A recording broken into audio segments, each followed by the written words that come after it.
بسم اللہ الرحمن الرحیم۔ السلام علیکم۔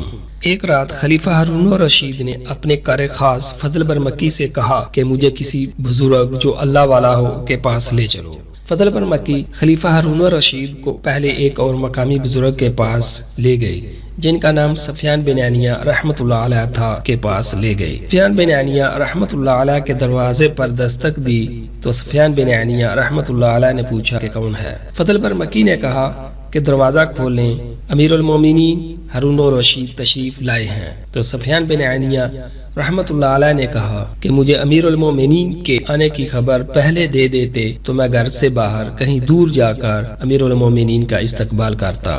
چنانچہ ہارون الرشید باہر کھڑا یہ سب سن رہا تھا تو اسے یہ معلوم ہو گیا کہ یہ تو خاص بزرگ نہیں ہے۔ تو اس نے فضل بن مکی سے کہا کہ یہ تو ویسے بزرگ نہیں ہے جیسے میں تلاش کر رہا ہوں، یہ بزرگ میرے کام کے نہیں ہیں، مجھے کیوں ان کے پاس لایا ہے؟ کیونکہ وہ بزرگ خوش آمدی کی بات کر رہے تھے۔ پھر فضل بن مکی نے کہا کہ جس طرح کا اللہ کا خاص بندہ آپ تلاش کر رہے ہیں ویسا حضرت فضیل بن ایاز رحمتullah علیہ کے سوا کوئی دوسرا نہیں ہے۔ اس طرح وہ خلیفہ ہارون الرشید کو حضرت فضیل بن ایاز رحمتullah علیہ کے دروازے پر لے گئے تو آپ رحمتullah علیہ رات کے اس وقت تلاوت قرآن پاک کر رہے تھے تو انہوں نے دروازے پر دستک دی۔ فضیل بن ایاز رحمتullah علیہ نے پوچھا کہ کون ہے؟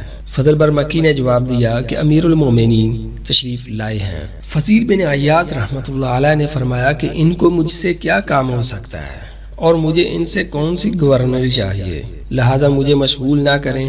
فضل بن مکی نے کہا کہ امیر المومنین کی اطاعت واجب ہے اور جیسا وہ کہتے ہیں آپ کریں۔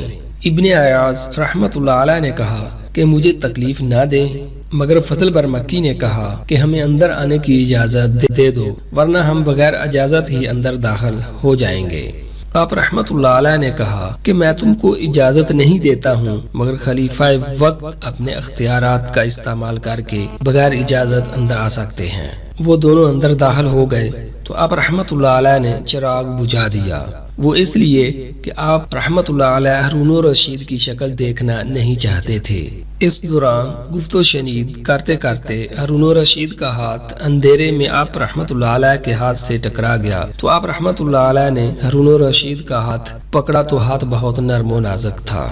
آپ رحمتullah علیہ نے فرمایا کہ اتنا نرم و نازک ہاتھ اگر دوزخ میں جلنے سے بچ جاتا ہے تو اس ہاتھ کے لیے غنیمت ہوگا۔ ہارون الرشید یہ سن کر رونے لگا۔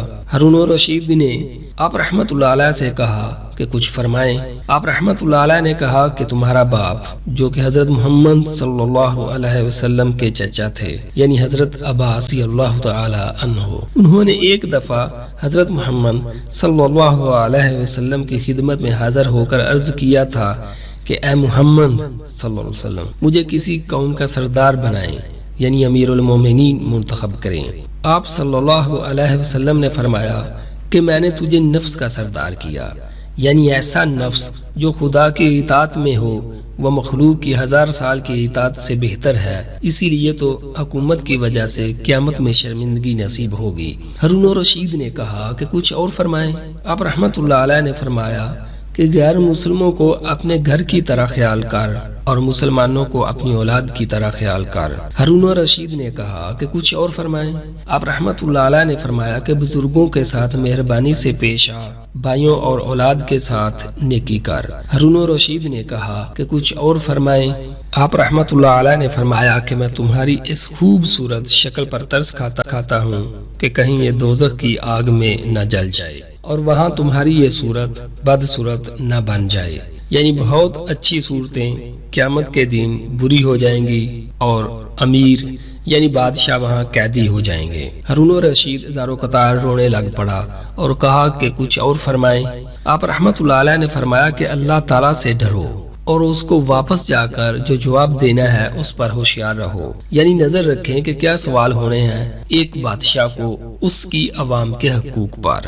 اللہ تعالیٰ قیامت کے دن تجھ سے ایک مسلمان کے بارے میں سوال کرے گا اور ہر ایک کے ساتھ انصاف کیا جائے گا۔ اگر تیری سلطنت میں کوئی بھڑیا اپنے گھر میں غربت کی وجہ سے بھوکی ہی سو گئی تو وہ قیامت میں تمہارا دامن پکڑ کر تجھ سے سوال کرے گی۔ ہارون الرشید یہ باتیں سن کر روتے رہے۔ ہمارے خیال میں ہارون الرشید اس لیے رو رہا تھا کہ وہ یہ ذمہ داری کیسے پوری کر سکے گا اور یہ مشکل کام ہے۔ اس کے بعد فضل بر مکی نے کہا کہ بس کریں، آپ نے تو امیر المومنین کو مار ہی ڈالا ہے۔ تو آپ رحمت اللہ علیہ نے فرمایا کہ حامان تم خاموش رہو، میں نے نہیں بلکہ تم نے اور تمہاری قوم نے اس کو مردہ کر دیا ہے۔ ہارون الرشید اس بات کو سن کر مزید بے قرار ہو کر رونے لگا۔ پھر ہارون الرشید نے آپ رحمت اللہ علیہ سے پوچھا کہ کیا آپ نے کسی کا کوئی قرض چکانا ہے؟ تو آپ رحمت اللہ علیہ نے فرمایا کہ ہاں، میں نے اللہ کا قرض چکانا ہے، یعنی اللہ تعالیٰ کی اطاعت اتنی کرنی ہے کہ جس کے لیے اس نے مجھے پیدا کیا ہے، اور یہ قرض مجھ سے ادا نہیں ہوگا۔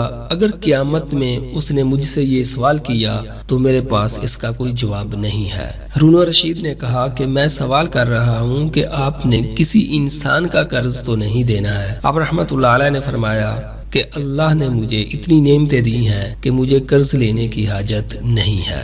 ہارون الرشید نے بڑے نذرانہ 1000 دینار کی تھیلی آپ رحمت اللہ علیہ کو عنایت کی اور کہا کہ یہ مال حلال ہے اور مجھے یہ مال میری ماں کے ورثے میں سے ملا ہے، آپ اس کو قبول فرمائیں۔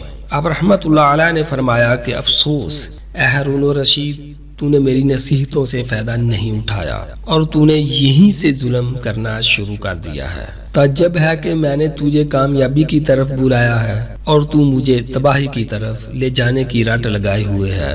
میں نے آپ سے کہا تھا کہ حقدار کو مال دو اور تو مجھے ہی دینے لگ گیا ہے۔ اس کے بعد ہارون الرشید کو الوداع کر کے دروازہ بند کر لیا۔ باہر نکل کر ہارون الرشید نے کہا کہ واقعہ ہی یہ انسان صاحب فضل ہے۔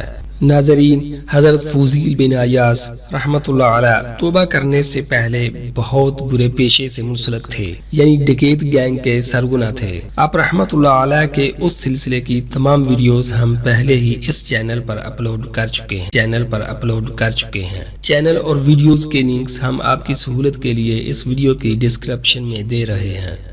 ناظرین، مزید ساتھ کے لیے ویڈیو کے نیچے سبسکرائب بٹن کو دبا لیں اور ویڈیو کو زیادہ سے زیادہ لائک اور شیئر کریں۔